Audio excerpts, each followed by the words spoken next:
Okay, तो इस प्रकार से हम लोग क्या करेंगे कि किसी का भी क्या कर सकते हैं, ऑक्सीडेशन नंबर जो है क्या करेंगे, निकाल लेंगे।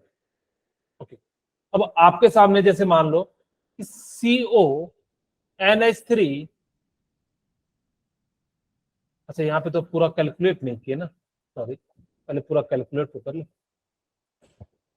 तो कितना हो जाएगा, x की वैल्यू -4 2 और यहाँ पे कितना हो जाएगा +6 और ये कितने हो जाएंगे, 2 हो जाएंगे। ओके, तो इस प्रकार से इसका जो है ऑक्सीडेशन नंबर निकल गया। उसी प्रकार से सिमिलर आपको CnNH3 का whole thrice and 5 and Cl और यहाँ पे कितना हो जाएगा, 2+ हो जाएगा। जिसका निकालना है यहाँ पे कोबाल्ट का निकालना है तो हम लोग इसको X मान लेंगे। और अमोनिया जो होता है ना, न्यूट्रल लिगेंड होता है। मैं 4-5 न्यूट्रल लिगेंड बता देता हूँ, आप लोगों को याद रखना, वैसे मैंने टेबल दिया हुआ है, आज की क्लास में डिस्कस भी करेंगे। यहाँ पे मैं 4-5 न्यूट्रल लिगेंड लिखता हूँ।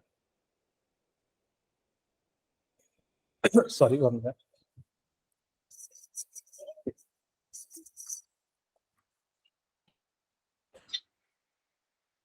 ठीक है, जस्ट 1 मिनट।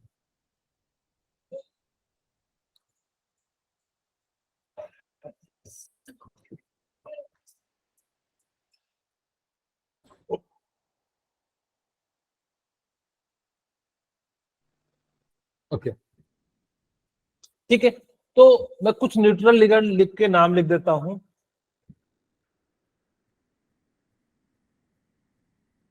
न्यूट्रल दिख रहा है कि नहीं दिख रहा है, नहीं दिख रहा है ना, एन का आधा।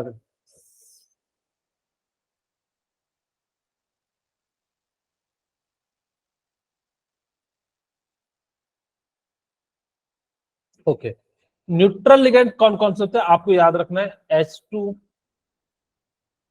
NH3, CO, EN, PPH का होल थ्राइस।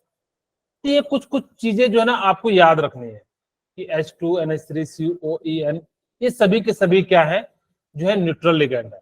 अगर जो न्यूट्रल लिगेंड होगा तो उसका ऑक्सीडेशन नंबर क्या कर लेना, 0 ले लेना, 0 X 0 और Cl पे चार्ज कितना होता है, प्लस -1 -1 होता है।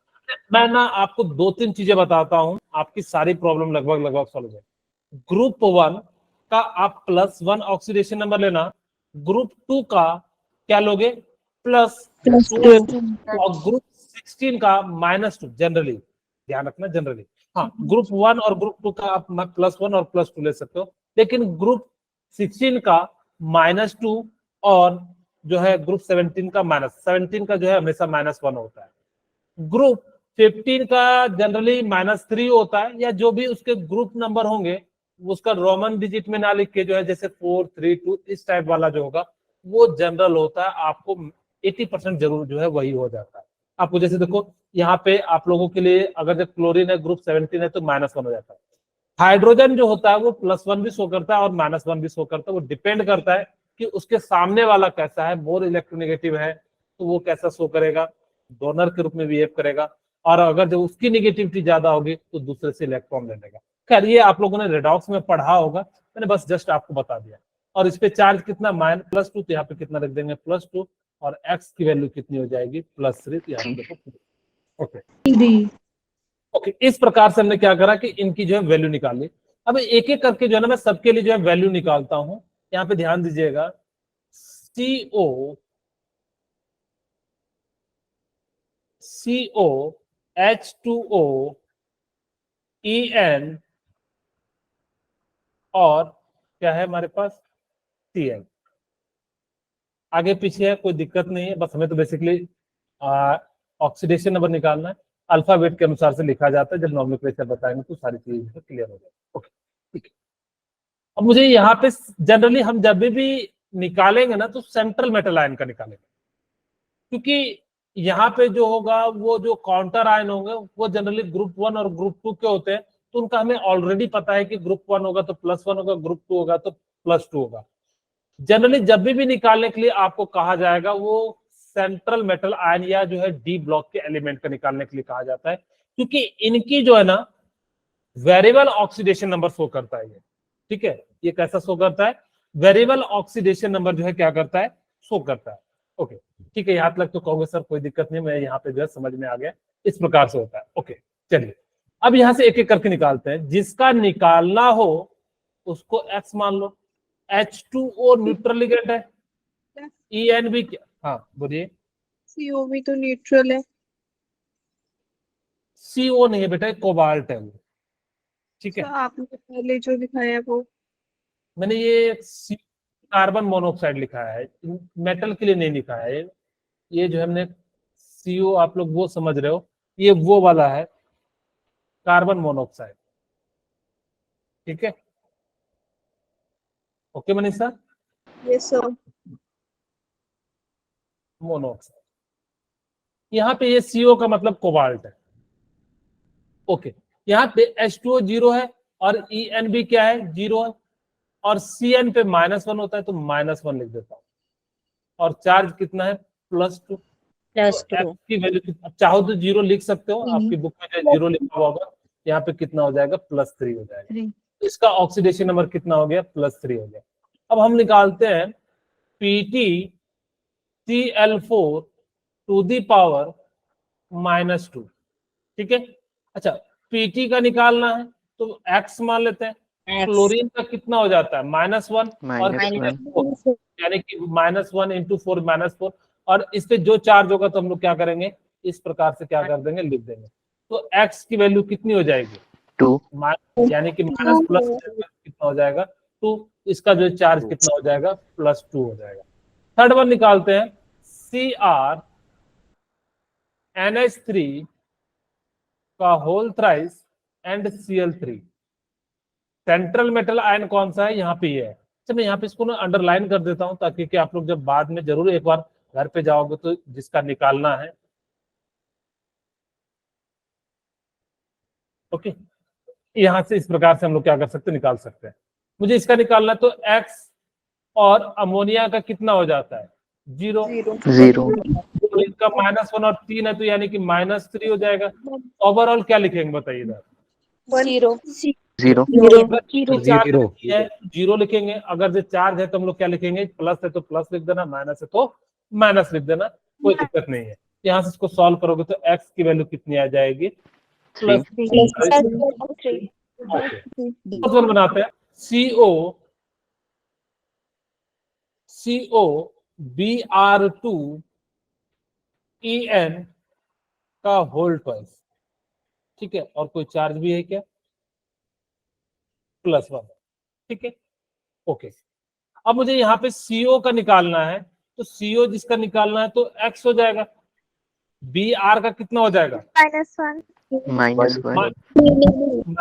कितने है, 2, तो यहाँ पे सीधे से -2, और En कितना होगा बताइए, न्यूट्रल 0 न्यूट्रल 0 हो जाएगा, और ओवरऑल चार्ज कितना लिखें,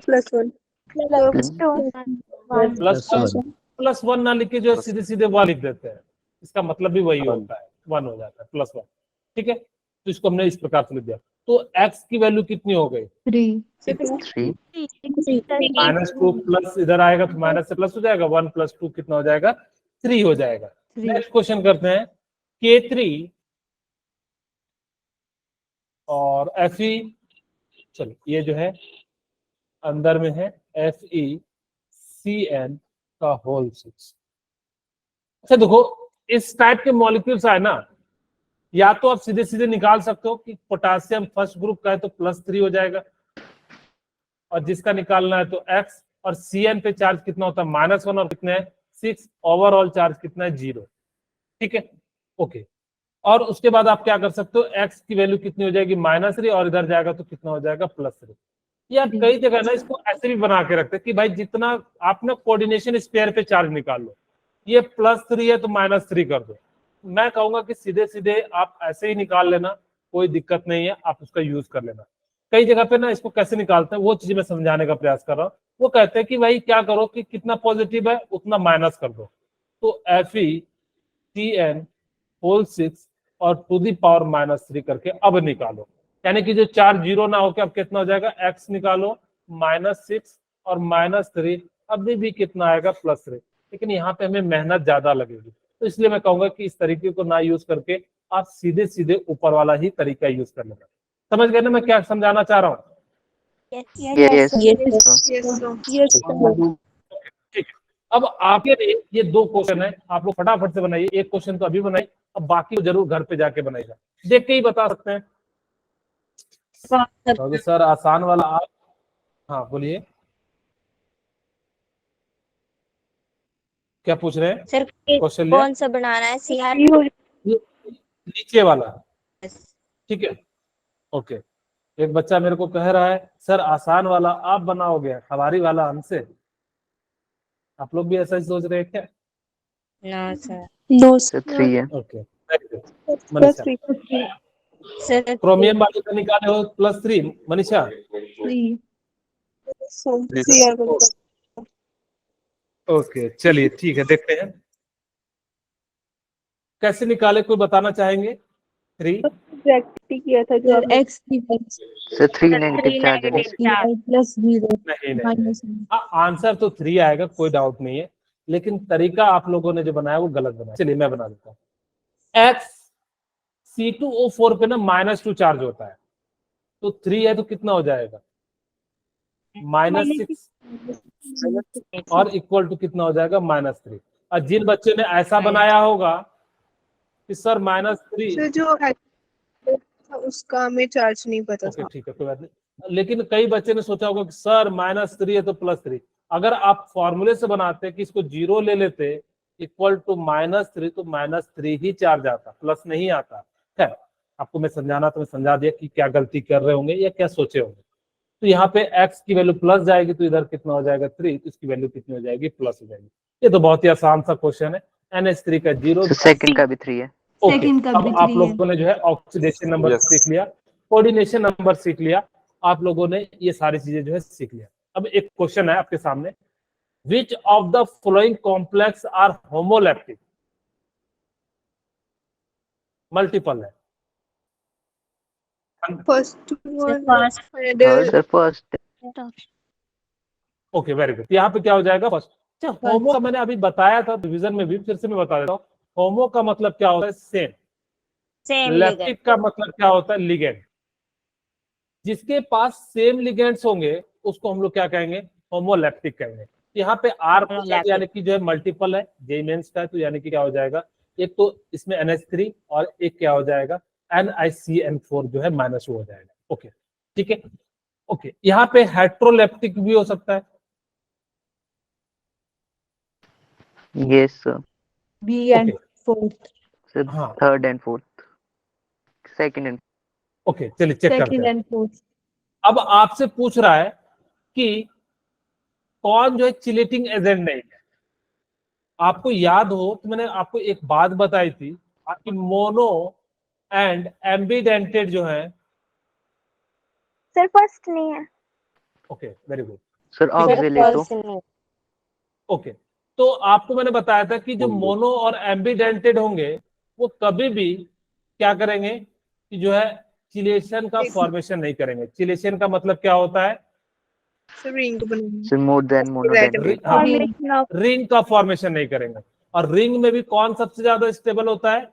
6 मेंबर की जो है ज्यादा स्टेबल होती है, फिर 5 की, फिर 4 की, फिर जो है 3 की होती है स्टेबिलिटी के अनुसार से।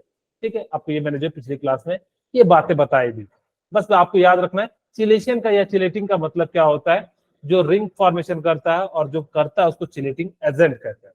ओके, तो कोई इथेन 1,2 डाइएमाइन तो आपको पता है कि CH2 एंड NH2 और ये NH2 बाइडेंटेड लिगेंड है, तो बाइडेंटेड तो फॉलो करता है, तो ये हो जाएगा। ग्लाइसिनेटो यानी कि आपको मैंने बताया था कि जो बाइडेंटेड लिगेंड है कौन कौन सा बताया था, याद आप लोगों को? मोनोडेंटेड क्या क्या बताया था? वेटर अमन यानी कि जो है क्या वाटर, हाँ वेटर अमन हाई हेलो सीओ करता था।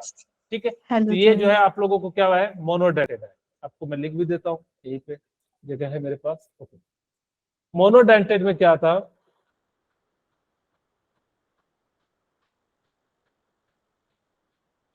वेटर अमन यानी कि जो है वेटर अमन हो गया हाई। हाई से क्या हो जाता है? OH हाइड्रोक्साइड हाइड्रोक्साइड या OH माइनस जो भी लिख रहे हैं, और फिर क्या कर रहा था, हेलोजन, हेलो से हेलोजन, और यहाँ पे सी, ये सभी जो है मोनोडेंटेड है। बाइडेंटेड में क्या था, आप लोगों को ट्रिक याद है? ओ Yes, से sir. ओ कभी दोबारा आना। हाँ, ओ सेठ जी दोबारा आओ. आना या आओ, आओ ठीक है। आओ। ओके, यहाँ से ऑक्सिलेट, तो ऑक्सिलेट तो बाइडेंटेड है, ये क्या करेगा, बनाएगा। तो थाई सल्फेटो जो होता है वो क्या हो जाता है, वो जो है एम्बीडेंटेड होता है, वो एक बार में एक ही का फॉर्मेशन करता है, इसीलिए जो है क्या हो जाएगा, इसका राइट आंसर ये हो जाएगा। ओके, अच्छा, वर्नर थ्योरी। अभी आपको ये देख के समझ में तो नहीं आएगा, मैं पहले आपको कुछ चीजें बताता हूँ, फिर आपको ये सारी चीजें जो है धीरे धीरे समझ में आएंगी। मैं क्या समझाना चाहता हूँ, यहाँ पे 3-4 स्लाइड जो है आगे बढ़ाता हूँ, तो यहाँ पे ध्यान सुनिए। वर्नर ने क्या कहा कि बेसिकली वर्नर ने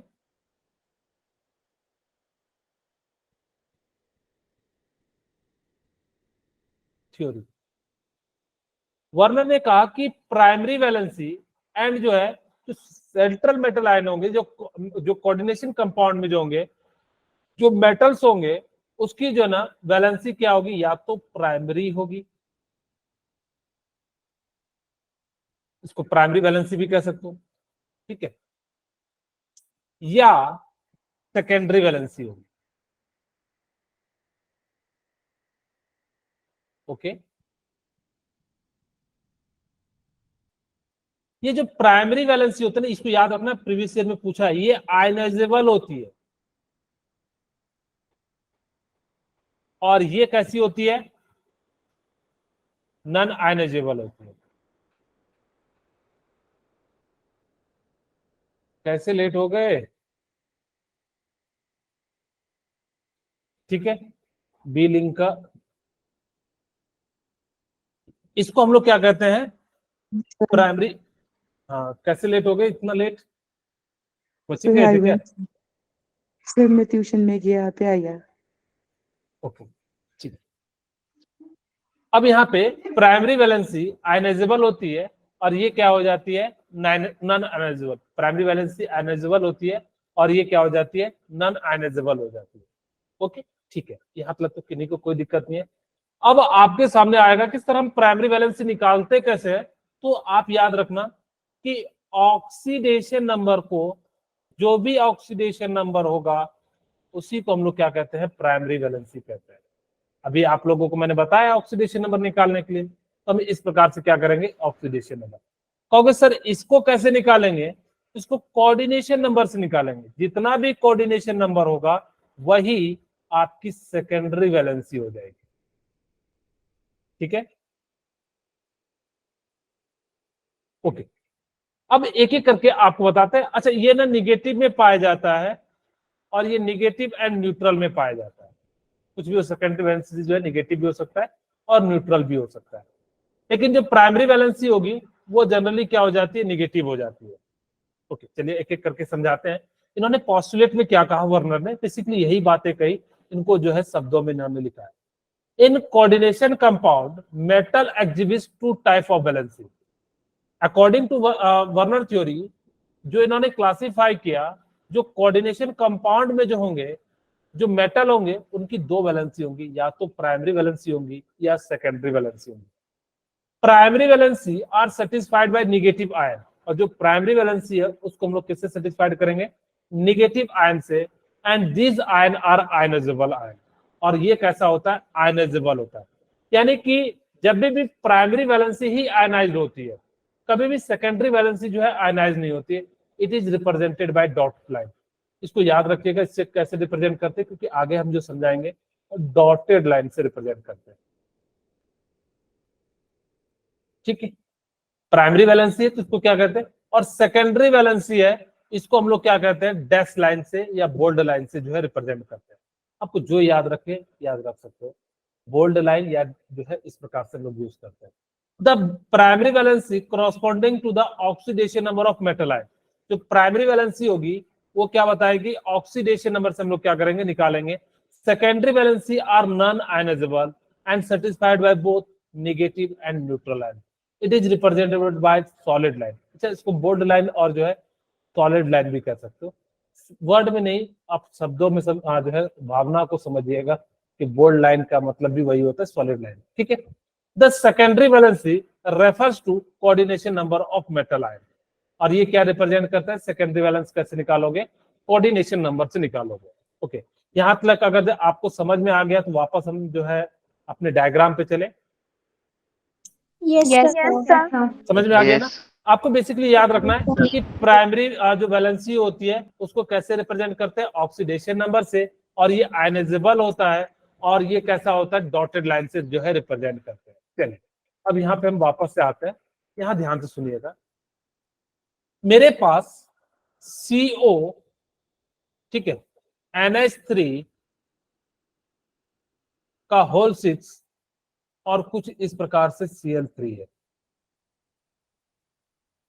अब देखो, हमने कहा कि जो प्राइमरी वैलेंसी होती है ना, सेंट्रल मेटल का ऑक्सीडेशन नंबर +3, तो इसको आप क्या करो, थोड़ा मैं इधर बना देता हूं, इसको इधर लिख के, थोड़ा सा स्पेस चाहिए मुझे।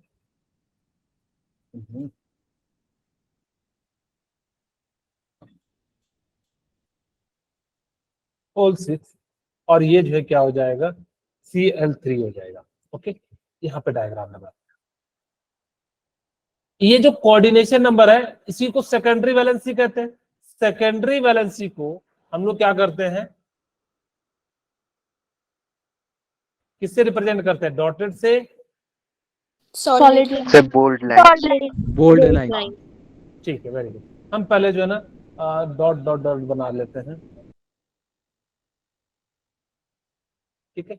यहाँ पे हम लोगों ने Cl डाल दिया, फिर हम लोग क्या करते हैं कुछ इस प्रकार से,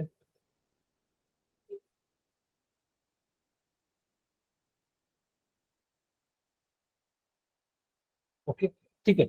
ये 3D इमेज होता है, तो यहाँ पे बोल्ड लाइन पे हम लोग क्या करेंगे, NH3 NH3 NH3 NH3 NH3, इसी तरीके से यहाँ पे भी इन्होंने लिखा है। इन्होंने कहा कि जो अंदर वाली लाइन होती है ना, इनर स्पेयर, इसको आप बोल्ड लाइन से दिखाओ, जो बाहर वाली लाइन पे दिखाओगे उसको हम लोग क्या कहेंगे, यानी कि जो है आपका ये जो है क्या हो जाएगा, सेकेंडरी वैलेंसी, और जो बाहर वाले में दिखाएंगे उसको हम लोग क्या कहेंगे, जो है प्राइमरी वैलेंसी। ये एक तरीके से रिप्रेजेंट करने का तरीका और कुछ भी नहीं है। ये बेसिकली क्या है, एक तरीके से हम लोग क्या करेंगे, रिप्रेजेंट करने का तरीका होता है कि किस प्रकार से हम जो है रिप्रेजेंट करें। सर जब भी आप लोगों को मैंने बताया पॉलीहेड्रागोन में हम उतना ज्यादा चीजें ध्यान नहीं रखते, लेकिन जब आप किसी भी चीज को रिप्रेजेंट करोगे सिस्टमैटिक मैनर में, तो आपको इस चीज को ध्यान रखना है। हो सकता है कि आपसे यहाँ पे दे दिया जाए और आपसे पूछा जाए कि प्राइमरी वैलेंसी कितनी है, सेकेंडरी वैलेंसी कितनी है, तो आप देख के क्या कर सकते हो, बता सकते हो कि इसकी प्राइमरी वैलेंसी कितनी है एंड सेकेंडरी वैलेंसी कितनी है। ओके, यहाँ तक किन्हीं को कोई डाउट है तो बताइए। No, अब कहोगे sir. Sir No, sir. ये क्या तामझाम आप लेके आ गए हो, मुझे ये समझाओ सर। 3Cl - 3AgCl, इसके लिए थोड़ी सी मैं आपको यहाँ पे लेके चलता हूँ एक क्वेश्चन के माध्यम से, ठीक है, जैसे क्योंकि आपको ना ज्यादा समझ में आएगा, फिर हम वापस चलेंगे, तो इससे पहले मैं यहाँ पे एक क्वेश्चन के माध्यम से समझाना चाहता हूँ। देखिए ध्यान से, आपको क्या कह रहा है, CrCl3.6H2 को आप क्या करोगे, एक्सेस AgNO3 के साथ रिएक्शन करोगे, तो आपका कितना बन रहा है, 3 मोल जो है AgCl बन रहा है, ठीक है। बेसिकली यहां ध्यान दीजिए, CrCl3.6H2O है, ठीक है। अब कहता है इसको AgNO3 के साथ रिएक्शन करा, और ये एक्सेस में, तो सबसे पहले कौन खत्म होगा, sir CrCl। CrCl3। Okay okay, ठीक है। अब वो कहता है आपसे, वो फॉर्मूला ऑफ कॉम्प्लेक्स पूछा है, बेसिकली कोऑर्डिनेशन नंबर पूछा है। मुझे नहीं पता हम क्या बना रहे हैं नहीं बना रहे हैं, हम यहाँ पे ध्यान, आपसे ये नहीं पूछा है, ध्यान रखिएगा, आपसे वो कॉम्प्लेक्स पूछा है। आपको मैंने बताया था जितने भी कोऑर्डिनेशन होते हैं वो सभी के सभी कॉम्प्लेक्स का फॉर्मेशन करते हैं। ओके, ठीक है, चलिए कोई दिक्कत नहीं है, आप लोगों ने यहाँ पे इस प्रकार से कर लिया।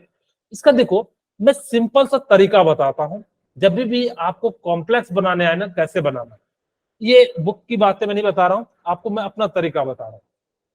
आपने ये पकड़ना कितने मोल AgCl बन रहे हैं, ठीक है, 3 3 मोल पड़ रहा moles. है। आप ध्यान रखना कि कोऑर्डिनेशन स्पेयर के अंदर क्या आयन में कन्वर्ट होता है क्या, अंदर में जो होते हैं? No, No, sir. sir. Okay, कोई दिक्कत नहीं, आप इतना सा जानते हो तो No, कोई sir. दिक्कत ही नहीं।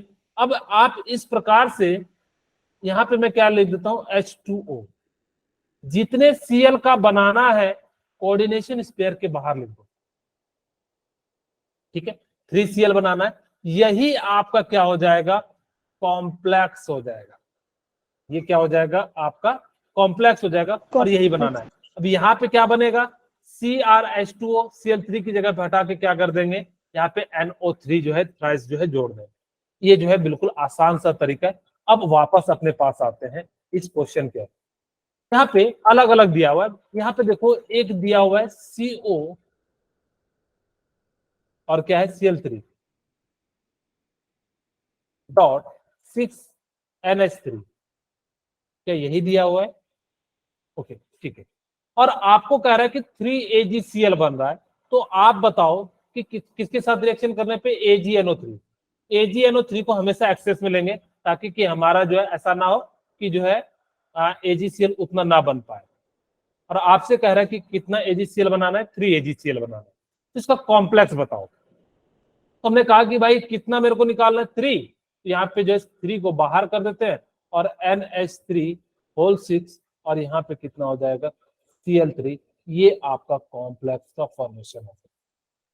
सेकेंड क्वेश्चन आप देख सकते हो कि COCl3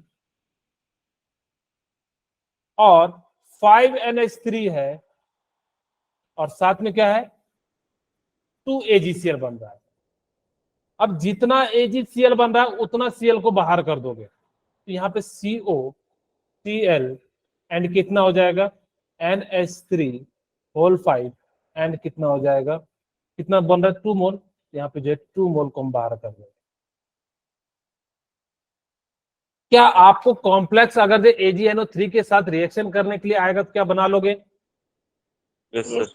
Yes, sir. तो यहाँ पे Yes, sir. Cl4 है और यहाँ पे 1 मोल बन रहा है, तो Cl कितना बाहर होगा, 1 होगा। इसको मैं कैसा लिखूंगा, C डायरेक्ट लिख दे रहा हूं, CCl2 एंड NH3 का होल 4, और यहाँ पे बाहर में कितना आ जाएगा, 1Cl आ जाएगा। अब यही चीज जो है ना, इसी प्रकार से यहाँ भी हो जाएगा, सिमिलर चीजें हैं, ठीक है। तो ये बिल्कुल जो है यहाँ पे 2 मोल हो जाएगा, तो बिल्कुल देखो दोनों चीजें जो है सिमिलर ही है।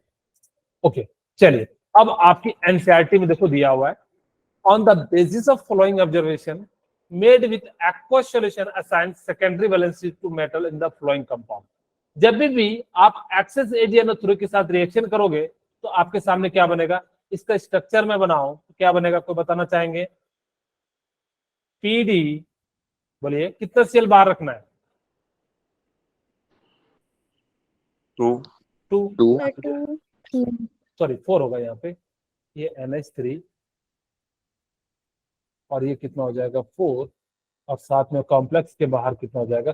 अब आपके मन में ये क्वेश्चन आ सकता है, सर Cl2 को बाहर क्यों कर रहे हैं, अंदर क्यों नहीं? मैंने आपको बताया कि कोऑर्डिनेशन स्पेयर के अंदर कभी भी वो आयन में कन्वर्ट नहीं होता है, जो भी होता है वो कहाँ होता है, कोऑर्डिनेशन स्पेयर के बाहर होता है।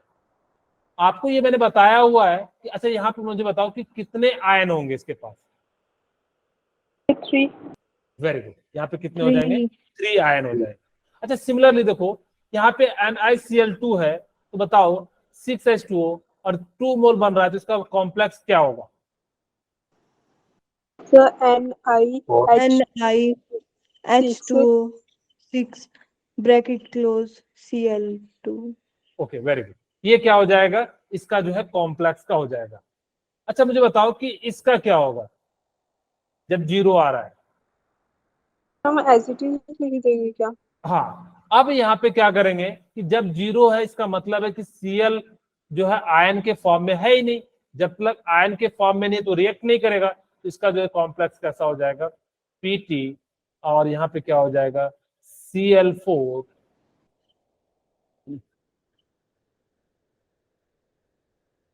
और कितना है, HCl2, और इसी को हम लोग कॉम्प्लेक्स में रख देंगे।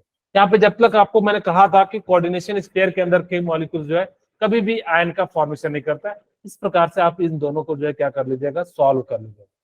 बोलिए, यहाँ तक किन्हीं को कोई दिक्कत है तो बताइए। No, No, sir. ओके, ठीक है। अब हम बात करते हैं डिफरेंस बिटवीन डबल साल्ट। अच्छा, आप लोग बना ही लो, बड़ा आसान सा क्वेश्चन है। ये तो कहोगे सर हमें बनाने के लिए समय नहीं दिया। आप लोग सभी 4th and 5th को ट्राई कर लीजिए, बड़ा आसान सा क्वेश्चन है।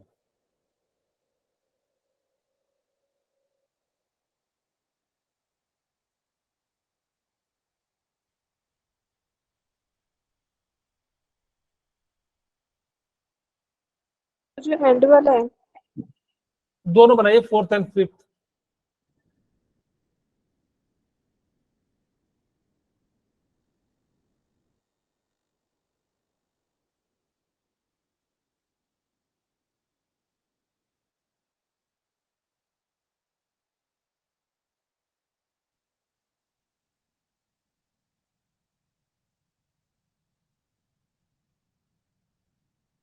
सर, जो फर्स्ट वाला है उसका होगा CO into Cl2 into NH3 4 3 का whole floor. Very good. Fifth का होगा PTCl2 NH3 का ट्वाइस। Okay, very good. और कौन रेज किए थे हैं? ठीक है, हाँ बोलिए मनीषा। तो जो एंड वाला 5 क्या नाम है? मानसी। हाँ मानसी, सॉरी, बोलिए मानसी। सर पहले का CONH3 4Cl3 एंड दूसरे का PTCl2 NH3 twice. Very good. तो यहाँ पे हम लोग क्या लिखेंगे? CONH3 का होल 4 एंड Cl2, क्योंकि 1 मोल बन रहा है तो बाहर में कितना लिख देंगे? 1 लिख देंगे। राइटिंग साइज समझ में नहीं आएगी बाद में, इसको अच्छे से लिख देता हूँ।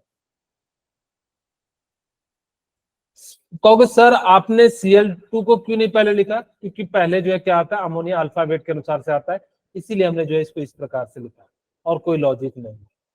ठीक है, और यहाँ पे Cl2, क्लोरीन जो है बाद में आता है, अमोनिया पहले आता है। सिमिलरली यहाँ पे भी ऐसा। हाँ क्या बोले? सर, अगर हमने Cl2 आगे लिख दिया तो वो गलत भी हो सकता है। नहीं, ऐसा कुछ है नहीं, लेकिन जब नॉमेनक्लेचर करोगे तो वहां पे आपको सही ऑप्शन मारना होगा, वहां पे ऐसा दिक्कत हो सकता है, यहाँ पे कोई दिक्कत नहीं। जब नॉमेनक्लेचर बताएंगे तो वहां पे आपको इस चीज का ध्यान रखना पड़ेगा। ठीक है, क्योंकि वहां पे आप लोगों ने वैसे भी 11th में भी पढ़ा होगा, तो वहां पे भी हम लोगों को अल्फाबेट क्या करना पड़ता है, प्रेफरेंस देना पड़ता है। ठीक है, ओके। तो ये पीटी हो गया, और यहाँ पे क्या हो जाएगा? NH3 होल ट्वाइस, और डॉट कितना हो जाएगा? Cl। इस प्रकार से आप लोग क्या कर सकते हो, इसको जो है लिख सकते हो। ठीक है, चलेगा? Yes sir. यस। ओके, ठीक है। अब हम बात करते हैं difference between double salt and complex salt. मैं यहाँ पे आपको 3 फॉर्मूले बता रहा हूं, तीनों को आपको याद रखना है। ठीक है, एक को तो मैं अभी याद भी करा दूंगा, 2 आसानी है। पहला हम बात करते हैं कार्नालाइट की।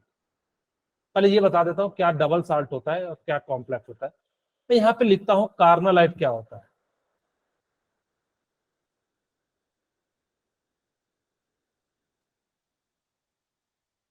Carnallite, KCl, MgCl2 and 6H2। इसको हम लोग क्या कहते हैं? कार्नोसिल। डबल साल्ट वो होते हैं जिसके अंदर क्या होंगे? ऐसे कोऑर्डिनेशन नंबर जिसके अंदर कितने साल्ट हो रहे होंगे? 2 साल्ट हो रहे होंगे, उसको हम लोग क्या कहते हैं? डबल साल्ट कहते हैं। ओके, यानी कि जो भी कोऑर्डिनेशन कंपाउंड में अगर जब 2 साल्ट हो रहे होंगे तो उसको हम लोग क्या कहेंगे? डबल साल्ट कहेंगे कोऑर्डिनेशन में। Both double salt as well as complex are formed by the combination of 2 or more stable compound in stoichiometric ratio। ये जो डबल साल्ट होते हैं ना, ये क्या होते हैं? 2 या 2 से अधिक लिगेंड से, या साल्ट, सॉरी लिगेंड नहीं, साल्ट से क्या होते हैं? कंबाइन होके जो क्या होते हैं? बंधे होते हैं। इसी को हम लोग क्या कह देते हैं? जो है डबल साल्ट कह देते हैं। ओके, ठीक है। However they differ in the fact double salt such as carnallite. आपको ये तीनों के तीनों फॉर्मूले याद रखने हैं। तो कार्नालाइट का क्या हो जाता है? KCl and MgCl2 dot 6H2 होता है। इसको हम लोग क्या कहते हैं? कार्नालाइट कहते हैं। ये पूछा भी गया है कई बार एग्जाम में भी, और आपके बोर्ड के पॉइंट व्यू से ये भी काफी ज्यादा है। दूसरा मोहर साल्ट, ठीक है। मोहर साल्ट भी कैसा होता है, डबल साल्ट है, आपको ये याद भी रखना है कि ये कैसे साल्ट होते हैं, डबल साल्ट होते हैं। FeSO4 और यहाँ पे क्या हो जाता है, अमोनिया हो जाता है, अमोनिया का होल ट्वाइस, और यह कितना हो जाता है, SO4 हो जाता है, ठीक है। यहाँ पे +2 ऑक्सीडेशन है। तीसरा पोटास आलम,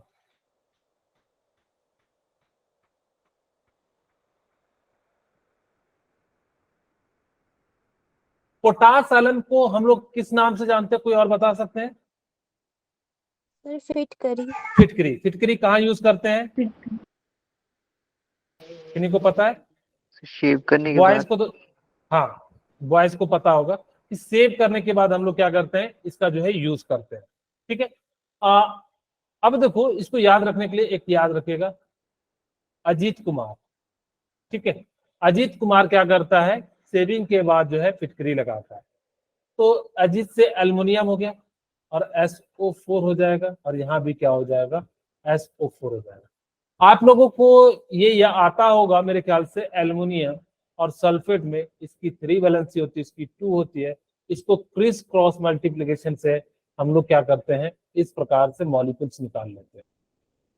सिमिलरली SO4 है तो यहाँ पे 2 हो जाएगा, और ये कितना हो जाएगा, 1 हो जाएगा। अजीत कुमार जो है कितनी बार मूव होता है, 2-4 बार जो है आफ्टर सेविंग के बाद होता है, तो Al2SO4 का होल थ्राइस K2SO4 हो जाएगा।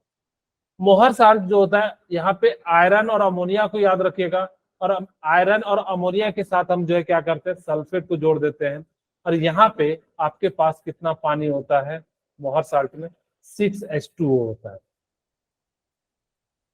ठीक है। तो ये तीनों के तीनों आपको याद रखने हैं, यहाँ पे लिखे हुए भी हैं, FeNH4, ठीक है, FeSO4 NH4 का होल ट्वाइस एंड 6H2, इसको हम लोग क्या कहते हैं, मोहर साल्ट कहते हैं। पोटास एलम को इन्होंने थोड़ा सा गलत लिखा है, तो आप इसको नीचे से सही से देख के लिख लीजिए, इन्होंने हाफ करके लिखा हुआ है। एक्चुअली आपको जो मिलेगा वैसे ये भी सही है, लेकिन इन्होंने क्या कर दिया ना, हाफ के टर्म में लिख दिया, जो है सबको यहाँ से 2 से डिवाइड करके जो है इस प्रकार से लिख दिया है। खैर हमें इस प्रकार से नहीं, आपको देखोगे तो गूगल पे आपको जनरली इसी तरह से मिलेगा, Al2SO4 का whole thrice K2SO4 and 24H2O होता है, ठीक है। आप चाहो तो देख सकते हो। ओके, अब यहां से आप लोगों ने ये चीजें जो है देख ली और ये चीजें समझ ली। आपको मैंने हमेशा कहा है कि जो कोऑर्डिनेशन इस पेयर के अंदर होगा वो जनरली आयन के फॉर्म में नहीं टूटेगा, जो भी टूटेगा काउंटर आयन टूटेगा। वही ये कहता है dissociate into simple ion completely when dissolve in water. जब भी काउंटर आयन होगा तो क्या हो जाएगा कि पूरा का पूरा जो है वाटर में डिसोसिएट हो जाएगा। However, complex ions such as Fe4, K4 FeNC do not dissociate into Fe+2 and Cn4. अगर वो FeCN6-4 है तो वो Fe+2 एंड Cn- में नहीं टूटेगा, ठीक है।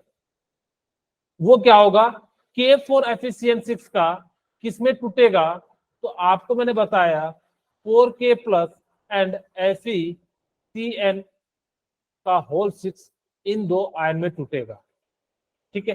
कभी भी ऐसा नहीं होगा कि ये जो है क्या हो जाएगा, टूट जाएगा, ठीक है। +4 है तो -4 हो जाएगा, ठीक है।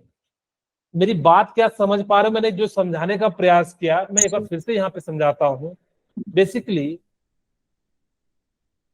मेरे पास कहता है K4 FeCN का होल 6, ये मॉलिक्यूल्स है। कहता है FeCN6 को आप कभी भी नहीं तोड़ सकते। मैंने आपको कई बार कहा भी है, कोऑर्डिनेशन स्पेयर के अंदर जो भी होते हैं उसको हम लोग जो है ब्रेक नहीं करते, ठीक है। तो इसीलिए इसके अंदर से जब आप ऐसा नहीं कर देना, Fe+2 या +3 कितना वाला है यहाँ पे आप निकालोगे -6 और यहाँ पे +2, तो +2 और Cn-6 यानी कि जो है 6 है, तो यहाँ पे इसका ये कभी भी नहीं तोड़ेंगे। हम इसको ऐसा तोड़ सकते हैं 4K+ एंड FeCN का होल 6 और टू दी पावर -4, यानी कि टोटल आयन कितने हो जाएंगे, 5 आयन हो जाएंगे, इस प्रकार से हम लोग क्या कर सकते हैं, तोड़ सकते हैं, ना कि कोऑर्डिनेशन स्पेयर या कोऑर्डिनेशन एंटिटी के अंदर के कभी भी मॉलिक्यूल्स को नहीं तोड़ सकते हैं। क्या आप लोगों को इतनी सी बात समझ में आ गई? Yes, yes, sir. यस ओ वेरी गुड। अच्छा चलिए अब हम बात करते हैं सिडविक थ्योरी। सिडविक ने क्या कहा ना, बेसिकली, हाँ बोलिए मनीषा। सर वो चार्ट वाला क्लियर नहीं हुआ कि उनकी क्या प्रॉपर्टीज वगैरह होती है, वो हमने कल करा था। कौन सा? डबल साल्ट वाला। अच्छा डबल साल्ट मैंने कहा बेसिकली वो, हाँ डबल साल्ट के बारे में पूछ रहे हो ना? Yes sir. ओके मैंने कहा डबल साल्ट, इनकी प्रॉपर्टी नहीं, आपको फॉर्मूले याद रखना है, ठीक है? आपसे पूछा जाता है जनरली फॉर्मूले, आप लोगों को जो है ध्यान रखना है कि कहाँ पे जो है इनका यूज होता है, उतना हम लोगों को नहीं पढ़ना है। आप इसके फॉर्मूले होते हैं, मैं नेक्स्ट क्लास में बता दूंगा कि कहाँ पे इनके जो है यूजेस होते हैं, ठीक है? फिटकरी का तो आप सभी ने यूज किया, इसलिए हम लोगों ने जो है बता दिया। ओके दूसरा होता है सिडविक थ्योरी, ठीक है? सिडविक थ्योरी क्या कहता है, इफेक्टिव एटॉमिक नंबर जो हम लोग कैसे निकालेंगे, इसको शॉर्ट में हम लोग क्या कहते हैं, EAN कहते हैं। बाद में आपको दिखेगा नहीं, इसीलिए मैं यहाँ पे लिख देता हूँ EAN। इन्होंने बेसिकली कहा कि आपको AN का मतलब क्या हो जाता है, एटॉमिक नंबर हो जाता है, ठीक है? AN का मतलब क्या हो जाता है, एटॉमिक नंबर हो जाता है। ON का मतलब क्या हो जाता है, ऑक्सीडेशन नंबर हो जाता है। और CN का मतलब क्या हो जाता है, Coordination number. Coordination. Very good, coordination number. Okay ठीक है। अब आपको मैं एक एग्जांपल के साथ समझाता हूं कि कैसे किसी मॉलिक्यूल्स का हम जो है इफेक्टिव एटॉमिक नंबर निकालते हैं। जैसे मैं आपके लिए पुराना ही एग्जांपल ले लेता हूं, K4FeCN का होल 6 ले लेते हैं, ठीक है? ओके मुझे जब भी इफेक्टिव एटॉमिक नंबर निकालोगे ना, तो सेंट्रल मेटल एटम का निकालते हैं, या सेंट्रल मेटल एटम कह दो या सेंट्रल एटम कह दो। तो यहाँ पे सेंट्रल एटम कौन है, Fe है, तो हम निकालेंगे तो किसका निकालेंगे, Fe का जो है निकालेंगे। अच्छा Fe का एटॉमिक नंबर क्या होता है, किन्हीं को आता है? 26. वेरी गुड, यहाँ पे कितना हो जाता है, 26 हो जाता है। और यहाँ से ऑक्सीडेशन नंबर निकालते हैं, CN पे -6 और यहाँ पे +4, यानी कि कितना हो जाएगा, 2 हो जाएगा। चाहो तो आप लोग निकाल सकते हो, मैंने जैसे बताया +4x -6 = 0, x = 2। यहाँ पे ऑक्सीडेशन नंबर कितना हो जाएगा, 2 हो जाएगा। यहाँ पे कोऑर्डिनेशन नंबर कितना है, 6। यहाँ पे कितना हो जाएगा, 6 × 12, 6 × 2 सॉरी 12 हो जाएगा। और यहां से हम लोग करेंगे 26 और सीधे सीधे मैं सॉल्व करके लिख देता हूं, यहां से 12 यानी कि जो है 36 हो जाएगा, ठीक है? ओके अच्छा एक और चीज ध्यान रखिएगा, 36 जब होगा ना तो ज्यादा स्टेबल हो जाता है, क्योंकि नियरेस्ट स्टेबल इलेक्ट्रॉनिक कॉन्फ़िगरेशन को अचीव करता है। जबकि अगर जो 34 35 जो होते हैं थोड़े लेस स्टेबल होते हैं, जिनका अगर जो इफेक्टिव एटॉमिक नंबर 36 आ रहा है वो ज्यादा स्टेबल होते हैं। इस बात को आप लोगों को ध्यान रखना है। एक और एग्जांपल के साथ समझाने का प्रयास करता हूं मैं आप लोगों के लिए। एक और एग्जांपल ले लेते हैं, कोई भी पीछे से एक एग्जांपल ले लेते हैं, डबल सॉल्व का नहीं लेते हैं, हम ले लेते हैं Cr